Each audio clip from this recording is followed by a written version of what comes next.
Yes, you read that right. From December 8th, 2022 up to this point, I was able to put on 40 pounds onto my frame. And in this video, I'm going to show you the method to my madness. I'm Jeremy, and welcome to Jirache.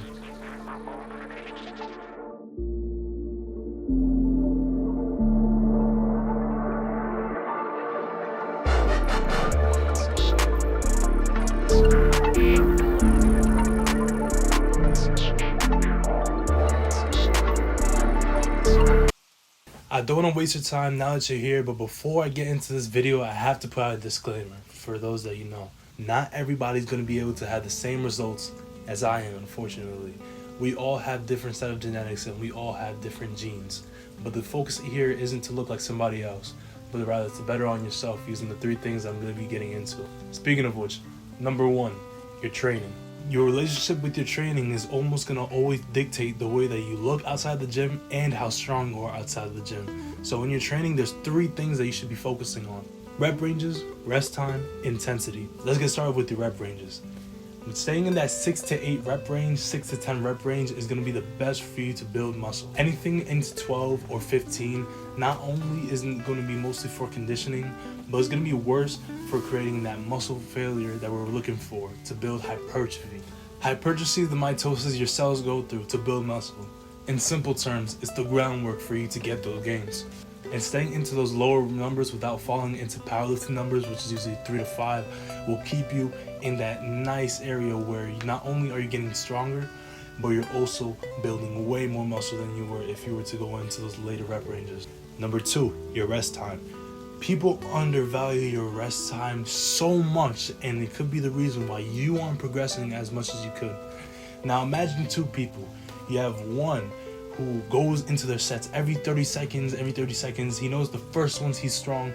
The second set, he's a little bit weaker. The third set, he can barely do as much as he did for the first set. Now we have the other person who rested for 2 minutes between his set. His first set, a little bit weak. His second set, super strong. His third set, he finishes out solid. Which one do you think is going to get more gains? I think you know the answer for yourself. Your rest time almost always will dictate how strong you're going into an exercise and how much force you're going to be able to put out of it. After all, if you come into an exercise fully rested, fully able, fully capable, you're going to get more out of it than if you come in half rested, half able, and half-assed to do any type of work. Number 3, your intensity. This is where we get into the stuff where failure comes much into part. Now, this is where more of your intentions come into play. Controlling the eccentric on the way down to your bench presses, or staying up for those 3 seconds of a bicep curl and going down. It's the intention and the effort that you put into an exercise compared to what you usually would do. High volume, you get to put in less intensity, but more intensity, you get to put in less volume. And the goal of the gym is to get in and to get out as fast as you can, knowing that you put in the work that you needed to. Now that we know how we train, we have to know now how we eat after. So going into our second topic, we need our diet. Now during this year, I was on a bulk, which is going to dramatically affect how you progress when it comes to the gym. Starting off on a cut, you're not going to make the weight gains and the muscle gains as much as you want compared to being on a bulk. And while being on a bulk, I focused on these very 3 things: my protein goal, meal prepping, and a caloric surplus. Yeah. Number 1, your protein goal. The amount of protein that I ate, well, since I was a more heavier set guy, my goal was 200 grams. Now to those people who are under 200 pounds, you have very good luck because you can spend less money on food and get more results out of the gym. Hitting your protein goal is and should be like your number 1 goal when it comes to the things that you do outside of the gym. How consistent you are about hitting that goal will also determine how fast you progress when it comes to progressive overloading on the weights that you want to get stronger at and the exercises that you want to progress at. Going into our second thing, we have meal prepping. Meal prepping is what helped me so much during a bulk.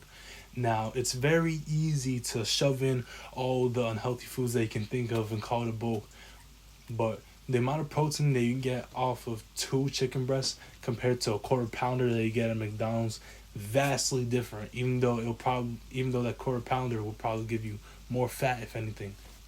The way that you eat and the foods that you eat will determine the way you look. Last thing, how much of a calorie surplus do you need to be in order to gain weight on the bulk?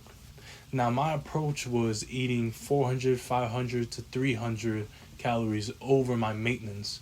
Now, this may seem small, but when you compare the large time frame that you have to slowly start accumulating muscle without really accumulating that much fat, it's going to only make it way easier when you cut down, and it's going to make you way more visible when it comes to other people seeing you and the way that you look. Figuring out your maintenance using a maintenance calculator Figuring out your maintenance and using a maintenance calculator to see how much over you want to eat is only going to make this way easier. And tracking the foods that you eat using apps like MyFitnessPal only makes the progress that much easier. And with that done, we have our last topic, the way that you rest.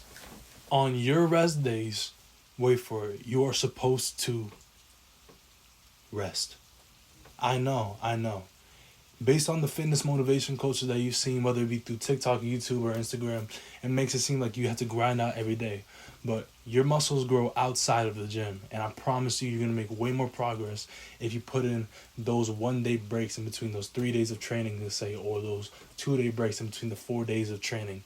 Because what that will do is it's going to give your time and your body time to rest and recover so you can come back even stronger the next time.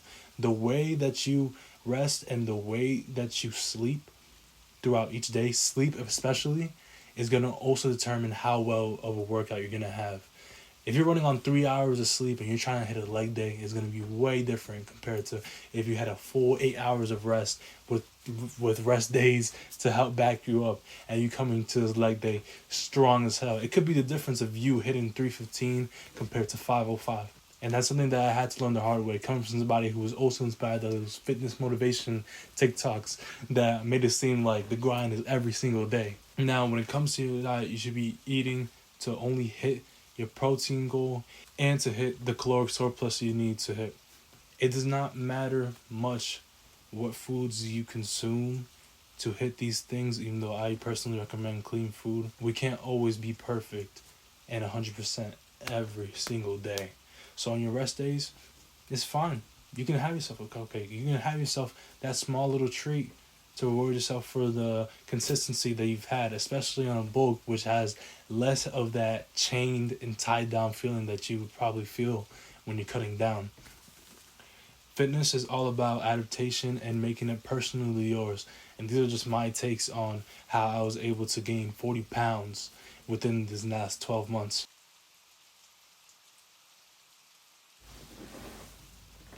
All in all, although you might not gain it aggressively as me, I believe that if you follow the tips that I've given you, you are going to make very much of a progress, especially if you're new to the gym.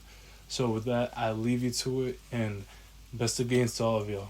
Be kind, stay strong, and find glory.